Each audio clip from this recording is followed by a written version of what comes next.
ಯದಾ ಯದಾ ಹಿ ಧರ್ಮಶ್ಯ ಗ್ಲಾನಿರ್ಭವತಿ ಭಾರತ ಅಭ್ಯುತ್ಥಾನಮಧರ್ಮಶ್ಯ ಪರಿತ್ರಾಣಾಯ ಸಾಧೂನ ವಿನಾಶಾಯ ಚ ದುಷ್ಕೃತ ಧರ್ಮ ಸಂಸ್ಥಾಪನಾರ್ಥಾಯ ಸಂಭವಾಮಿ ಯುಗೆ ಯುಗೆ. ಇದೇನಪ್ಪ ಖಳನಾಯಕನ ಬಾಯಲ್ಲಿ ಸಂಸ್ಕೃತದ ಶ್ಲೋಕ ಬರ್ತಾ ಇದೆ ಅಂತ ಆಶ್ಚರ್ಯ ಪಡ್ತಾ ಇದ್ದೆ. ಇದ್ರ ಅರ್ಥ ಏನ್ ಗೊತ್ತಾ? ಜಗದಲ್ಲಿ ಅನ್ಯಾಯದ ಅಟ್ಟಹಾಸ ಹೆಚ್ಚಾದಾಗ, ಅಧರ್ಮ ತಾಂಡವಾಡುತ್ತಿರುವಾಗ, ನಮ್ಮಂತ ಕಾಳಧನಿಕರ ದಬ್ಬಾಳಿಕೆ ಹೆಚ್ಚಾದಾಗ ಅದನ್ನ ಮಟ್ಟ ಹಾಕಲಿಕ್ಕೆ ದೇವರು ಯಾವುದಾದರೊಂದು ರೂಪದಲ್ಲಿ ಹುಟ್ಟಿ ಬರ್ತಾನಂತ. ಆದ್ರೆ ಇದು ಕಲಿಯುಗ. ತಲೆ ಇರೋರ ಕಲಿಯುಗ, ತಲೆ ತೆಗಿಯೋರ ಕಲಿಯುಗ, ತಲೆ ಒಡೆಯೋರ ಕಲಿಯುಗ. ಅಂದಾಗ ದೇವ್ರು ಹುಟ್ಟೋದಂದ್ರೇನು? ನಮ್ಮಂತ ಖಳನಾಯಕರನ್ನ ಮಟ್ಟ ಹಾಕೋದಂದ್ರೇನು? ಸಾಧ್ಯವೇ ಇಲ್ಲ. 5 ವರ್ಷಕ್ಕೊಮ್ಮೆ ಚುನಾವಣೆ ಬಂದ್ರೆ ಸಾಕು, ನಿಮ್ಮನೆ ಮುಂದೆ ನಿಂತು ಭವತಿ ಭಿಕ್ಷಾಂದಿ ಅಂತ ಭಿಕ್ಷೆ ಬೇಡ್ತೀವಿ. ಇದ್ರ ಅರ್ಥ ತಿನ್ನಾಕ ಕೂಳಿಲ್ಲಂತಲ್ಲ, ನೀವು ನೀಡೋ ಒಂದೇ ಒಂದು ಹೊಟ್ಟೆ ನಾಚಿಕಾಕಿ. ಬಣ್ಣ ಬಣ್ಣದ ಮಾತು ಹೇಳ್ತೇವೆ, ಎಲ್ಲ ಸಲ್ಲದ ಕಥೆಗಳನ್ನ ಕಟ್ತೇವೆ. ತಿನ್ನಾಕ ಕಂಡ ಕೊಡ್ತೀವಿ, ಕುಡಿಯಾಕ ಹೆಂಡನೂ ಕೊಡ್ತೇವೆ. ಪ್ರಸಂಗ ಬಿದ್ರೆ ಮಗಲಾಗ ಮನ್ಕೊಳಕ್ ಹೆಣ್ಣು ಕೊಡ್ತೇವೆ. ಹೆಂಗಾರ ಮಾಡಿ ಹೊಟ್ಟೆ ಕಿತ್ಕೋತೇವೆ. ಆಮೇಲೆ ಒಂದಲ್ಲ ಎರಡಲ್ಲ 5 ವರ್ಷ ಗುಮ್ತೀವಿ, ಗುಮ್ಮಿಸ್ಕೊಳಕದೆ. ಇದೊಂದು ರೀತಿ ರಾಜಕೀಯ ಕಿರಾತಕರ ಲೆಕ್ಕಾಚಾರ. ನಿಮಗೆ ಅರ್ಥ ಆಗಲ್ಲ, ಅರ್ಥ ಆದ್ರೂ ಪಕ್ಕದಲ್ಲಿರೋನಿಗೆ ಹೇಳಲ್ಲ, ಹೇಳಿದ್ರು ತಿಳ್ಕೊಳ್ಳೋ ವ್ಯವಧಾನ ಅವನಿಗಿರಲ್ಲ. ಯಾಕಂದ್ರೆ ಎಲ್ಲಾರು ಬ್ಯೂಸಿ. ನಮಗೆ ತೊಳ್ಕೊಳಕ್ ಸೌಡಿಲ್ಲ, ಏನು ಊರ್ದೇಲಿ ತೊಳಿನ್ರಿಪ್ಪ ಅಣ್ಣ. ನೀವು ಬದಲಾಗಲ್ಲ, ಬದಲಾಗಕ್ಕೆ ನಮ್ಮಂತವ್ರು ಬಿಡಂಗಿಲ್ಲ. ನೀವು ಯಾವತ್ತಿದ್ರು ಅಲ್ಲೇ ಇರಬೇಕು, ನಾವು ಅಲ್ಲೇ ಇರಬೇಕು. ಇದೊಂದು ರೀತಿ ವೈಟ್ ಕಾಲರ್ ವಿಲನ್ಗಳ ಬಿಸಿನೆಸ್. ಆಫ್ಟರ್ ಆಲ್ ಒಬ್ಬ ಪಾನ್ ಶಾಪ್ ಹಾಕದವನು ಬೆಳಕಾಗೋದ್ರೊಳಗೆ 100 ಇದ್ದದ್ದು 200 ಆಗ್ಬೇಕಂತ ಆಸೆ ಪಡ್ತಾನೆ. ಭೂಮಿಲಿ ಒಂದು ಬೀಜ ಬಿತ್ತಿರ ರೈತ ಒಂತೆನೆಗೆ ಆಸೆ ಪಡ್ತಾನೆ. ನಾವು ಆಸೆ ಪಡೋ ತಪ್ಪ? ಚುನಾವಣೆಯಲ್ಲಿ ಎದ್ದೇ ಮುಸುಡಿನ ನಂಬಿಕೊಂಡು ಓಟ್ಗೆ 500,000 ಹಂಚಿದೀವಲ್ಲ, ಹೆಂಗ ತೆಗಿಬೇಕ್ರಿಪ್ಪ? ಹೆಂಗ ತೆಗಿಬೇಕು? ಭೂಮಿ ಮೇಲೆ ಬೀಜ ಬಿತ್ತಿದೀವಿ ಅಂದ್ಮೇಲೆ ಭೂಮಿ ಮೇಲೆ ತಕ್ಕೋಬೇಕು. ನಿಮ್ಮ ತಲೆ ಮೇಲೆ ಬಂಡವಾಳ ಹಾಕಿದೀವಿ ಅಂದ್ಮೇಲೆ ನಿಮ್ಮ ತಲೆ ಮೇಲೆ ತಕ್ಕೋಬೇಕು. ತಲೆ ಹೊಡೆದಾದ್ರೂ ತೆಗಿತೀವಿ, ತಲೆ ಕಡ್ದಾದ್ರೂ ತೆಗಿತೀವಿ. ಒಟ್ಟಿನೊಳಗೆ ಹಿಂದೆ ಬಿದ್ದಿರೋ ಬೋಕು ಮುಚ್ಕೋಬೇಕು ಅಷ್ಟೇ. ಸರ್ಕಾರಿ ಸಾಲಿ ಮಾಡಿಕೊಡ್ರಿ, ದವಾಖಾನಿ ಮಾಡಿಕೊಡ್ರಿ, ರೋಡ್ ಕೆಟ್ಟವ್ ರೋಡ್ ಮಾಡಿಕೊಡ್ರಿ ಅಂದ್ರ ಹಿಂದೆ ಬಿದ್ದಿರೋ ಬೋಕ್ ಯಾರ? ನಮ್ಮಪ್ಪ ಮುಚ್ತಾನೆ. ನಿಮ್ಮ ತಲೆ ಮೇಲೆ ಬಂಡವಾಳ ಹಾಕಿದೀವಿ ಅಂದ್ಮೇಲೆ ನೀವ ಮುಚ್ಚಬೇಕು. ನಾವು ಮಾತಾಡೋದು ಸ್ವಲ್ಪ ಬಿರುಸ ಅನಿಸ್ತೈತಿ, ಆದ್ರ ಅದು ಯಾವತ್ತಿದ್ರು ಕರೇನ ಇರ್ತೈತಿ. ಇರಾಕಬೇಕೆ. ದುಡ್ಡಿನಾಗ ದೊಡ್ಡಮ್ಮ ಈ ಶ್ರೀಕಾಂತ್ ಗೌಡ, ಸೊಕ್ಕಿನ್ಯಾಗ ದೊಡ್ಡಮ್ಮ ಈ ಶ್ರೀಕಾಂತ್ ಗೌಡ, ದೌಲತ್ತಿನಾಗ ದೊಡ್ಡಮ್ಮ ಈ ಶ್ರೀಕಾಂತ್ ಗೌಡ. ಇಂಥ ಶ್ರೀಕಾಂತ್ ಗೌಡ ನಿಧಿಗೆನ ಬೊಟ್ಟಿಟ್ಟು ಮಾತಾಡ್ತೀಯ ಧರ್ಮ್ಯ. ತುತ್ತು ಕೂಳಿಗಾಗಿ ಮತ್ತೊಬ್ಬರ ಮನೆ ಮುಂದೆ ಕೈ ಒಡ್ಡಿ ನಿಲ್ಲೋ ದರಿದ್ರ ಜಾತಿಗೆ ಸೇರಿದ ದರಿದ್ರ ನನ್ನ ಮಗನು. ನನ್ನನ್ನ ಎದುರು ಹಾಕೊಳ್ಳೋ ಮುಂಚೆ ವಿಚಾರ ಮಾಡಬೇಕಿತ್ತು. ಇವನು ಶಕುನಿಯ ಹೋದವನು. ಕೈಯಿಂದ ಆಗ್ಲಿಲ್ಲ ಅಂದ್ರ ತಲೆಯಿಂದಾದ್ರೂ ಮಾಡೇ ತೋರಿಸ್ತಾನೆ. ಅದು ಈ ಶ್ರೀಕಾಂತ್ ಗೌಡ. ಹೂ ಅಂದ್ರೆ ಪ್ರೇಮಿ, ಹೂ ಅಂದ್ರೆ ಸುನಾಮಿ. ಒಮ್ಮೆ ಸುನಾಮಿ ಅಬ್ಬರಿಸಿ ಬೊಬ್ಬಿರಿದ್ರೆ ಎದುರಾಳಿ ಯಾರ ಇರಲಿ, ಎಡಕ್ಕೆ ಮುರ್ಕೊಂಡು ಪಾದದಡಿ ಬೀಳಲೇಬೇಕು. ಅದು ಈ ಶ್ರೀಕಾಂತ್ ಗೌಡ. ನಾಡ ಬೇರೆ, ನನ್ನ ಸ್ಟೈಲ ಬೇರೆ.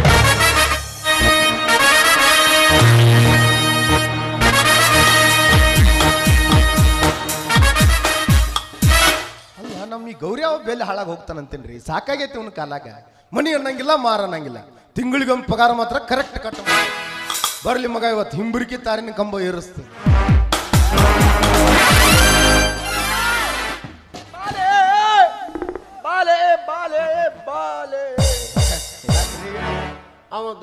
ಧರ್ಮೆ ಇಲ್ರ ಧರ್ಮೆ ಹೊಟ್ಟೆನ್ ಎಲ್ಲೂ ಮುರ್ರಂಗ ಓದ್ದಪ್ಪ. ಎದ್ರ ಸಲುವಾಗಿ? ಅದರಿ ನಮ್ಮ ಆಳ ಮಕ್ಕಳು ಅವನ ಕಬ್ಬನ್ಯಾಗ ದನಗಳು ಹೋಗಿಸಿ ಕಬ್ಬೆಲ್ಲ ಬರಿಬಾದ ಮಾಡ್ಯಾವಂತ್ರಿ. ಅದೇನ್ ದೊಡ್ಡ ವಿಷಯ ಬಿಡು. ಗೌಡ್ರ ಊರ್ ಹೊಕ್ಕ ಮೇಯ್ತಾರ, ಗೌಡ್ರ ದನ 8 ಮಂದಿ ಹೊಲ ಹೊಕ್ಕ ಮೇಯ್ತಾವು. ಅಷ್ಟೇ ಅಲ್ಲ ನೀ ಏನಾತೀಗ ಅದಕ್ಕೆ ಭಾಳ ಮಾತಾಡಕತ್ತಾನ್ರಿ ಅವ. ಏನಂತ ಏ ನೀನು ತಿಂಡಿರಿ ಏನ್ಲೆ ಆಟ ಹಚ್ಚಿ ಏನ್ಲೆ ಒಂದು ಹೊಡೆದ್ರೆ 3 ಸಲ ಸಾಯ್ತಿ ಮಗನ, ವಿಚಾರ ಮಾಡಿ ಮಾತಾಡ. ಎತ್ತರ ಮಾತಾಡ್ತೇಳಿ ಅಬಡಿ ಹೇಳಿ ಅಬಡಿ ಮೊಳಕೈಲೆ ಕೂತತಿ ಏನು ಹಿಂಗ ಅಂದ್ಯಪ್ಪ ನನಗ. ನೀನು ಬುದ್ಧಿ ಗೊತ್ತಿಲ್ಲ ನನಗೆ. ಮಂದಿ ಹೆಸರು ಹೇಳಿ ಗುಮ್ಮಾಕ್ ಹೋಗ್ಬೇಡ. ಗೌಡ್ರ ನನ್ಗಟ್ಟು ಗುಮ್ಮು ತಿಂಡಿಯಾಗೈತ್ರ ಮುಂದೆ ಕೂತು ಗುಮ್ಮಿಸ್ಕೋತೀನಿ. ಇದೇ ನಿನಗೂ ಹೊಸದಲ್ಲ ನನಗೂ ಹೊಸದಲ್ಲ. ಅಷ್ಟು ದಿಮಾಕಿನಲ್ಲಿ ಆ ಮಗ್ಗ ದಿವಸ ರೇಷನ್ ಅಂಗಡಿ ಮುಂದೆ ನಂಬರ್ ಚಕ್ಕಿ ತಿನ್ನೋ ಅವಂಗ ಅಷ್ಟು ದಿಮಾಕಿರ್ಬೇಕಾದ್ರೆ ದಿವಸ ಸೋನಾ ಮೊಸರಿ ಮಮ್ಮ ತಿನ್ನೋರು ನಾವು. ನಮಗೆ ಅಷ್ಟು ದಿಮಾಕಿರಬಾರ್ದಲ್ಲಿ. ಅದಕ್ಕೇನು ಹೇಳಿ ಬಂದಿ? ನೋಡ್ದರ್ಮಣ್ಣ, ಮೊದಲ ನಾ ಒಂಟೇಲು ಮನುಷ್ಯ ಅದೀನಿ. ಈಗ ಒಂದು ಗುದ್ದಿ ಇಟ್ರ ಮ್ಯಾಗ ಬಗೆಹರಿಸು. ಇನ್ನ 2 ಗುದ್ದಿದೆ ಅಂದ್ರೆ ಇಲ್ಲೇ ಪಂಚರ ಮಾಡೋದಾಗತ್ತಪ್ಪ. ಯಾಕಂದ್ರೆ ನಮ್ಮ ತಿಂಡಿ ಮುಗಿದು ಸತ್ಯನಾಶ ಆಗೈತಿ. ಇನ್ನೇನಿದ್ರು ಗೌಡ್ರ ತಿಂಡಿ ಇಲ್ಲೇ ಬಾ ಅಂತೇಳಿ ಬರ್ತಾನ್ರಿ. ಈಗ ಹಾದಿಲೇ ಹೋಗು ದೆವ್ವ ತನ್ನ ಮನ್ಯಾಗ ಹೋಗಸವನ್ಲೇ. ಹಾದಾಗ ವಿಷಯ ಹಾದಾಗ ಮುಗಿಸಿ ಬರ್ಬೇಕಪ್ಪ. ಹೆಂಗಣ್ಣ ನಾವು ಒಬ್ಬನ ಗುಮ್ಮಸ್ಗಳೇನು? ಬರ್ತಾನ ನಿನ್ನೂ ಹಿಡ್ದು ಗುಮ್ತಾನ ಗುಮ್ಮಸ್ಗೋರಿ. ಆಯ್ತು, ಬಂದು ಕೇಳಲಿ. ಅವಂಗೆ ಸರಿಯಾದ ಉತ್ತರ ನಾ ಕೊಟ್ಟು ಕಳಿಸ್ತೀನಿ. ನೀವು 3 ಮುಚ್ಕೊಂಡ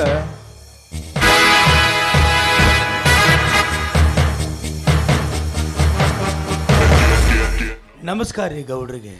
ನಮಸ್ಕಾರ. ಬರಬೇಕು ಧರ್ಮಾಪುರದ ಧರ್ಮಣ್ಣನವರು. ಮತ್ತೇನು ಈ ಬಡವನ ಮನೆಯವರೆಗೆ ಬಂತಲ್ಲ ಪ್ರಯಾಣ. ಯಾಕಂದ್ರೆ ಊರೊಳಗೆ ಮೊದಲೇ ಸ್ವಾಭಿಮಾನದ ವ್ಯಕ್ತಿ ಅಲ್ವಾ ನೀನು. ನಮ್ಮ ಮನೆ ಮುಂಬಾಗಿಲು ತುಳಿಬೇಕಾದ್ರೆ ಎಲ್ಲಾದ್ರೂ ನಿಮ್ಮ ಸ್ವಾಭಿಮಾನಕ್ಕೆ ಏನಾದರೂ ಧಕ್ಕೆ ಆದೀತೇನಂತ ಕೇಳಿದೆ. ಮತ್ತೆ ಬಂದ ಕಾರಣ ಐತ್ರಿ ಅಪ್ಪ. ಏನು ಕಾರಣ ಇಲ್ಲಾರ್ದ ಯಾರ ಮನೆ ಹೊರಸಲ ತುಳಿಯಂಗಿಲ್ರಿ ಈ ಧರ್ಮಣ್ಣ. ಈ ಮಾತಾ ನಿಮಗೂ ಗೊತ್ತೈತ್ರಿ.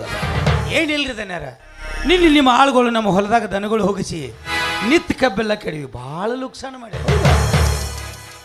ಏ ಗೌರ್ಯ, ಅಲ್ಲಲ್ಲಿ ಆಳುಗಳಿಗೆ ಹೇಳಕ್ ಬರಂಗಿಲ್ಲ. ಪಾಪ ಬೆಳೆದ ನಿಂತ ಬೆಳೆ ಒಳಗೆ ದನ ಹೋಗಿಸಿ ಧರ್ಮನ ಕಬ್ಬೆಲ್ಲ ಬಾದ್ ಮಾಡ್ಯಾರಂತ. ಬಿಡ್ರಿ, ತಪ್ಪೆಲ್ಲ ನಿಮ್ದು ಐತಿ. ಏನಲ್ಲಿ ಹೌದ್ರಿ. ಮತ್ತ ಅವು ಇಲೆಕ್ಷನ್ದಾಗ ಹಂತ ತಂದು ದಾರು ತಂದು ಕೊಟ್ಟಾರ. ನೀವು ಒಬ್ಬರಿಗೆ ಹಂಚಿರಿ, ಹೋಗಿ ಹೊಲ್ದಾಗ ಇಟ್ಟಿರಿ. ಅವು ಆಳುಗಳು ಬಿಟ್ಟು ಅವನು ಸಿಕ್ಕಿದ ಶಿವಾಯಣವ ಅಂತ ಫುಲ್ ಟೈಟ್ ಆಗಿ. ಧರ್ಮಣ್ಣ, ಏನೋ ನಮ್ಮ ಆಳುಗಳು ತಿಳಿಲಾರ್ದ ತಪ್ಪು ಮಾಡ್ಯಾರ. ಇನ್ನು ಮುಂದೆ ನಿನ್ನ ಹೊಲದಾಗ ಹೋಗಿಸ್ಬೇಡ ಅಂತ ಹೇಳ್ತೀನಿ. ಅಂದ್ರೆ ಏನ್ರಿ ಗೌಡ್ರ ನಿಮ್ಮ ಮಾತಿನ ಅರ್ಥ? ಅಂದ್ರೆ ಏನೋ ಧರ್ಮಣ್ಣ ನಿನ್ನ ಮಾತು? ನನ್ನ ಹೊಲದಾಗ ಹೋಗಿಸ್ಬೇಡ್ರಿ, ಇನ್ನೊಬ್ರು ಹೊಲದಾಗ ಹೋಗಿಸ್ರಿ ಅತ್ತನ. ಅಂದ್ರೆ ಏನ ಧರ್ಮಣ್ಣ ನಿನ್ನ ಮಾತಿನ ಅರ್ಥ? ಈ ಊರು ಮಾಲಿಗೌಡ ಶ್ರೀಕಾಂತ್ ಗೌಡ ತಪ್ಪು ಮಾಡ್ಯಾನ, ಪಂಚಾಯತಿ ಸೇರಿಸಿ ದಂಡ ಹಾಕ್ಸ್ಬೇಕನ್ನೋದಪ್ಪ. ಹಂಗಿದ್ರೆ ಹೇಳಿಬಿಡು, ಮತ್ತೆ ಅದು ಒಂದು ಆಗಿ ಹೋಗ್ಲಿ. ಯಾಕಂದ್ರೆ ಕಾನೂನು ಅನ್ನೋದು ನಿಮ್ಮಂತವ್ರ ತರಪಿನ ಐತಲ್ಲ. ಛೇ ನೋಡ್ರಿ ದನ್ಯಾರ, ಕಾನೂನು ಕಚೇರಿ ಎತ್ತ ಹೋದ್ರ ಅಲ್ಲಿ ಕತ್ತಿಗೆ ಸಹಿತ ಬಾಳೆ ಮಾಡಕ್ಕಾಗೋದಿಲ್ಲ. ನಿಮ್ಮ ಮಣಿತನ ಎಂಥದ್ದು? ದೊಡ್ಡ ಮಣಿತನ. ಸುತ್ತ 40 ಹಳ್ಳಿಗೆ ಬೇಕಾದಂತ ಮಣಿತನ. ನಿಮ್ಮ ತಾತನವರಾಗಲಿ ನಿಮ್ಮ ತಂದೆಯವರಾಗಲಿ ಭಾಳ ಒಳ್ಳೆ ಗುಣದವ್ರಿ ಅಪ್ಪ. ನಮ್ಮಂತ ಬಡವರು ಯಾರ ಕಷ್ಟ ಐತಿ ಅಂತ ಬಂದ್ರೆ ಸಾಕು, ತಮ್ಮ ಹೊಟ್ಟಿಲಿ ಹುಟ್ಟಿದ ಮಕ್ಕಳತ್ತ ತಿಳ್ಕೊಂಡ ಕೇಳಿದ್ದನ್ನ ಸಹಾಯ ಮಾಡುವಂತ ಮನಿತನದಾಗ ಹುಟ್ಟಿದವರು. ಇವತ್ತು ಆದ ಗುಣನ ನಿಮ್ಮಂತೆಲ್ಲ ಐತೈತಿ ತಿಳ್ಕೊಂಡ ನಂದು ಲುಕ್ಸಾನ್ ಆಗೈತಿ, ಪರಿಹಾರ ಕೊಡುತ್ತೇಳಿ ನಿಮ್ಮ ಕೈ ಮುಗಿದು ಕೇಳ್ಕೊತ. ಧರ್ಮಣ್ಣ, ನಮ್ಮಪ್ಪ ನಮ್ಮ ಅಜ್ಜ ಅವರೆಲ್ಲ ಹುಚ್ಚುಳಿ ಮಕ್ಕಳು. ಊರ್ ಮಂದಿನೆಲ್ಲ ತಮ್ಮ ಹೊಟ್ಟ್ಯಾಗ ಹುಟ್ಟಿದ ಮಕ್ಕಳು ಅಂತೇಳಿ ಅವ್ರು ತಿಳ್ಕೊತಿದ್ರು. ಆದ್ರೆ ನಾವ್ ಹಂಗಲ್ಲ. ನಮಗ್ ಹುಟ್ಟಿದುವ ನಮ್ಮ ಅನ್ನೋದಿಲ್ಲ. ಇನ್ನು ಊರ್ ಮಂದಿನೆಲ್ಲ ತಿಳ್ಕೊಳಕತ್ತೆ. ಒಂದ್ ವೇಳೆ ತಿಳ್ಕೊಂಡ್ರೆ ನಾಳೆ ಆಸ್ತಿ ಒಳಗೆ ಪಾಲ್ಕೆಡ್ರಿ ಯಾರು ಕೊಡವ್ರಿ? ಆ ಸೀನ್ ಎಲ್ಲ ಇಲ್ಲ ಧರ್ಮಣ್ಣ. ಛೇ ನಿಮ್ಮ ಆಸ್ತಿ ಒಳಗೆ ನಾವ್ಯಾಕ್ರಿ ಅಪ್ಪ ಪಾಲ ಕೇಳ? ಬ್ಯಾಡ್ರಿ ಅಪ್ಪ, ಬಿಡು. ನಾನು ಬೆಳೆ ಲುಕ್ಸಾನ್ ಆಗೈತಿ, ಪರಿಹಾರ ಕೊಡಿರ್ತೇಳಿ ನಿಮ್ಮ ಕೈ ಮುಗಿದು ಕೇಳ್ಕೊಳ್ತೇನೆ. ಬೇಕಾದ್ರೆ ನಿಮ್ಮ ಕಾಲಿಗೆ ಬೀಳ್ತೇನ್ರಿ. ಧರ್ಮಣ್ಣ, ತೊಗಲು ಬಡಿಸ್ಯಾಡ್ರಿ, ಏನು ರೊಕ್ಕ ಬರ್ತಾವನ? ಹಂಗಾದ್ರೆ ಬೆಳತನ ಹಿಡ್ಕೊಂಡು ಕೊಂಡಿರ್ತೀನಿ ನಿನ್ನ ಕಾಲು. ನೋಡ್ ಧರ್ಮಣ್ಣ, ನೀನು ಕಾಲು ಬಿದ್ದು ಕಾಲುಂಗ್ರ ಉಚ್ಕೊಳ್ಳೋ ಜಾತಿಗೆ ಸೇರಿದವಂತ ನನಗೆ ಭಾಳ ಚಲೋನ ಗೊತ್ತು. ಆಯ್ತು, ಯಾವಾಗ ಇಷ್ಟೊಂದು ಹಂಗಲ್ಲ ಹಚ್ಚಿ ಕೇಳಾಕತ್ತಿ ಅಂದಮೇಲೆ ಕೊಡೋದಿಲ್ಲ ಅಂದ್ರೆ ಈ ಶ್ರೀಕಾಂತ್ ಗೌಡನ ಸೊಕ್ಕತನ ಆಗ್ತದೆ. ಕೈ ತುಂಬ ಪರಿಹಾರ ಕೊಟ್ಟು ಕಳಿಸ್ತೀನಿ. ಆದ್ರೆ ಹಂಗ ಕೊಟ್ಟ ಅಭ್ಯಾಸ ಇಲ್ಲ. ಮುಯಿ ಇಟ್ಕೊಂಡು ಕೊಡೋ ಜಾತಿಗೆ ಸೇರಿದವರು ಅಲ್ರಿ ಅಪ್ಪ. ನಿಮ್ಮಂಥ ದೊಡ್ಡವ್ರ ಜೋಡಿ ಮುಯಿ ಕೂಡುವಂಥದ್ದು ಈ ಬಡವನಂತೇಳಿ ಆಯ್ತು ಧರ್ಮಣ್ಣ, ಐತೆ.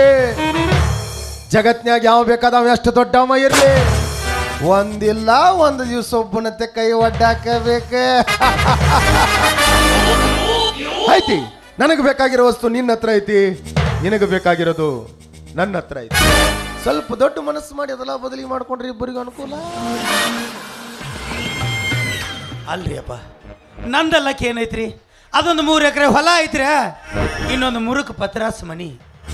ನನ್ನ ತಮ್ಮಂತೂ ಬೆಂಗಳೂರಾಗ ಸಾಲಿ ಕಲಿಯಾಕದಾನ್ರಿ. ಅವನ ವಿದ್ಯಾಭ್ಯಾಸಕ್ಕೋಸ್ಕರ ದುಡ್ಡು ಬೇಕಾದ್ರೆ ನಾನೇ ದುಡ್ದು ಕಳಿಸ್ತೀವಿ. ನಂದಲ್ಲಕ್ಕೆ ಏನೈತ್ರಿ?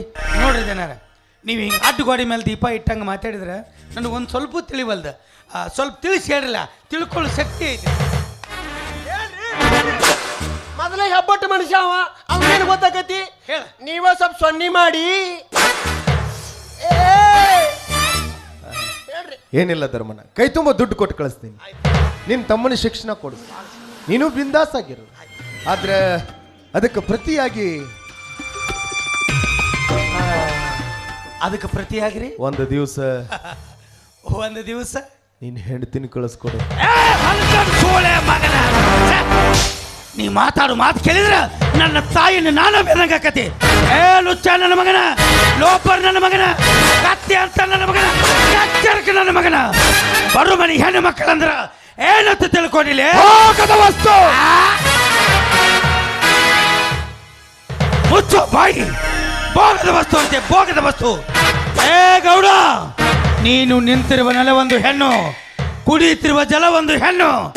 ಅಷ್ಟೇ ಅಲ್ಲಲೇ ಮಗನ, ನಿನ್ನ ಜನ್ಮ ಕೊಟ್ಟ ನಿನ್ನ ತಾಯಿನ ಒಂದು ಹೆಣ್ಣು ಅನ್ನೋದು ಮರಿಬೇಡ. ಗೌಡ, ಸಾವುಕಾರ ಅಂತ ಜಿಗಿದಾಡ್ತಿಲ್ಲ ಮಗನ, ನೀನ್ ಯಾವ ಸೀಮಿ ಸಾವುಕಾರ್ಲಿ? ಗೌಡ, ಒಂದು ಮಾತು ಹೇಳ್ತೀನಿ, ನೆನಪಿನಾಗ ಇಟ್ಕೋ. ನಾವು ರೈತರು, ಆ ಭಗವಂತ ಸರಿಯಾದ ಟೈಮಕ್ಕೆ ಸರಿಯಾಗಿ ಮಳಿ ಕೊಟ್ಟ ಅಂದ್ರ ಈ ರೈತ ನಿನ್ನಂತ ಶ್ರೀಮಂತಿಕೆ ಬರೆಯೋ ಒಂದು ಒಟ್ಟಿನಾಗ ಬೆಳಿತೀನಿ. ಗೌಡ, ಸಾವುಕಾರ ಚಿಗದಾಡ್ತಿಲ್ಲ ಮಗನ, ನಾಳೆ ಸತ್ತ ಮೇಲೆ ನಿನ್ನ ಟ್ರೆಜರಾಗ ಲಾಕರ್ದಾಗ ಮಣ್ಣು ಕೊಡುದಿಲ್ಲ. ನಿನ್ನು ನನ್ನಂಗ 3.5 ಮಾಳ ತೆಗೆದು ನೆಲದಾಗ ಹೋಗಿತಾರ. ಈ ಮಾತು ನೆನಪಿನಾಗ ಇಟ್ಕೋ. ಅಲ್ಲಲೇ ಗೌಡ, ಇಷ್ಟಕ್ಕೂ ನಿನ್ನ ಮನೆಯಾಗ ಒಬ್ಬಕ್ಕೆ ವಯಸ್ಸಿಗೆ ಬಂದ ತಂಗಿದಲ್ಲ, ಅದ ತಂಗಿನ ಯಾರಾದರೂ ನಮ್ಮಂತ ಬಡವರು ಬಂದು ಗೌಡ ಇವತ್ತೊಂದು ದಿನ ನಿನ್ನ ತಂಗಿನ ನನ್ನ ಹಂತಲ್ಲಿ ಕಳಿಸಂದ್ರ ಆವಾಗ ನಿನಗೆ ಹೆಂಗ ಆಕತ್ತೆ? ಬೂಟ್ ತಗೋತೀವಿ, ಬೂಟ. ನೀವು ಶ್ರೀಮಂತರು ಬೂಟ್ ತಗೋತೀರಿ, ನಾವು ರೈತರು ಮೆಟ್ಟ ಹರಿತಾವ. ನಾ ತಿಳ್ಕೊಂಡಿದ್ದೆ ಈ ಮನೆ ಒಂದು ದೇವಸ್ಥಾನ, ಈ ಮನೆ ಒಳಗೆ ನೀನು ದೇವರು ಅಂತ ತಿಳ್ಕೊಂಡಿದ್ದೆ. ಅಲ್ಲಲೇ ಮಗನ, ಈ ಮನೆ ದೇವಸ್ಥಾನ ಅಲ್ಲ, ಈ ಮನೆಯಾಗ ನೀನು ದೇವರು ಅಲ್ಲ. ಈ ಮನೆ ಒಳಗೆ ನೀನೊಬ್ಬ ದೇವ್ರು ಇದ್ದಂಗ. ದೇವರಾಗಿದ್ರೆ ಕಾಯಿ ಕರುಪುರ ಅಂತ ಪೂಜೆ ಮಾಡಬಹುದಿತ್ತು. ಆದ್ರೆ ಇಂಥ ದೇವಿಗೆ ಎದರಲ್ಲೇ ಪೂಜೆ ಮಾಡ್ಬೇಕ್ರಿ ಹಿರಿಯರ? ನಮ್ಮ ಎಡಗಾಲಾಗಿನ ಚಪ್ಪಲ್ಲೇ ಪೂಜೆ ಮಾಡಬೇಕು.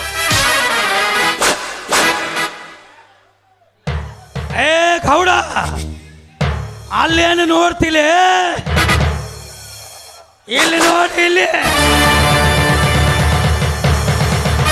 ನನ್ನ ಹೆಂಡತಿ ಬೇಕಾ ಮಗನ? ನನ್ನ ಹೆಂಡತಿ ಬದಲಿ ನನ್ನ ಎಡಗಾಲಾಗಿನ ಚಪ್ಪಲ ಎಟ ತಗೋರ.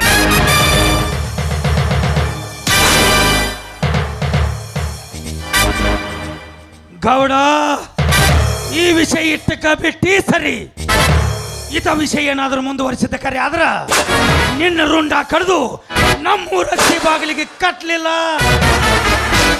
ನನ್ನ ಹೆಸರು ಧರ್ಮಪುರದ ಧರ್ಮನೇ ಅಲ್ಲ. ಗೌಡ, ಈಗ ಒಂದು ಎಳಗಾಲಾಗಿನ ಚಪ್ಪಲ್ ಹೋಗದೀನಿ, ಆ ಚಪ್ಪಲಿ ನಿನ್ನ ಹತ್ರ ಇರ್ಲಿ. ಯಾಕೆ? ಈ ಧರ್ಮನ ನೆನಪಾದಾಗೆಲ್ಲ ಮುಟ್ಟಿ ನೋಡಿಕೊಳ್ಳೋಗೋಸ್ಕರ ನಿನ್ನ ಹತ್ರ ಬಿಟ್ಟು ಹೋಗ್ತೀನಿ. ಇನ್ನೊಂದು ಬಲಗಾಲಾಗಿನ ಚಪ್ಪಲ್ ಐತಿ. ನನ್ನ ತಮ್ಮ ಬೆಂಗಳೂರಾಗ ಸಾಲಿ ಕಲಿಯಾಕದಾನ. ನನ್ನ ತಮ್ಮನಿಗೆ ಈ ವಿಷಯ ಏನಾದರೂ ಗೊತ್ತಾದ್ರ ಮಗನ ನಿನ್ನ ಕಂಠ ಕಡ್ದು ಕುಡಿದು ಬಿಡ್ತಾನ. ಬಲಗಾಲಾಗಿನ ಚಪ್ಪಲಿ ನನ್ನ ತಮ್ಮನ ಕೈಯಾಗ ಕೊಟ್ಟು ಕಳಿಸ್ತೀನಿ. ಅದ ಚಪ್ಪಲಿ ತಗೊಂಡು ನಿನ್ನ ಮಾರಿ ಹೊಡೆದ ಬುದ್ಧಿ ಕಲ.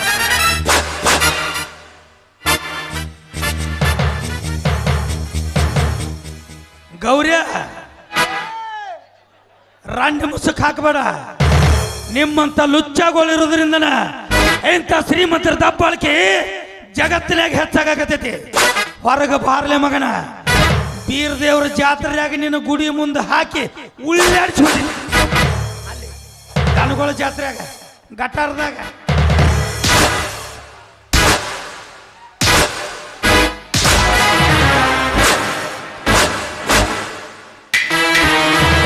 ಚಪ್ಲಿನ ಹೂವಿನ ಹಾರ ಅಂತ ತಿಳ್ಕೊಳ್ಳೋಣ. ಇನ್ ನನ್ನ ವೈರಿ ಎಸ್ದಿರೋ ಚಪ್ಲಿನ ಅಷ್ಟು ಸಲೀಸಾಗಿ ಬಿಟ್ಕೊಡ್ತೀನಿ ನಾನು. ಸಾಧ್ಯವೇ ಇಲ್ಲ. ಜಗಲಿ ಮೇಲೆ ಇಟ್ಟು ಪೂಜೆ ಮಾಡ್ತೀನಿ. ಯಾಕೆ ಹೇಳ, ಮುಂದೊಂದು ದಿವ್ಸ ಜೋಡ್ ಮಾಡಿ ಕೊಡ್ಬೇಕಲ್ಲ. ಸರಿಯಾದ ಟೈಮ್ನಾಗ ಸರಿಯಾದ ವ್ಯಕ್ತಿ ಕೈಯಾಗ ಕೊಟ್ಟು ಕಳಿಸ್ತೀನಿ.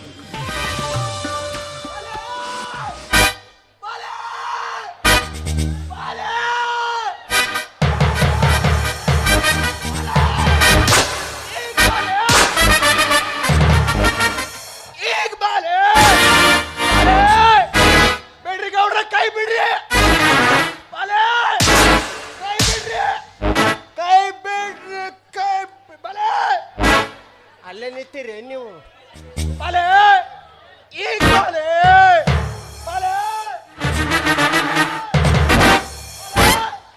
ಗೌಡಪ್ಪಗೆ ಹೋಗಿತ್ಯ ಅಮ್ಮ ಕಟ್ಟೆ ಉಳಿದಿ ಮಗನ.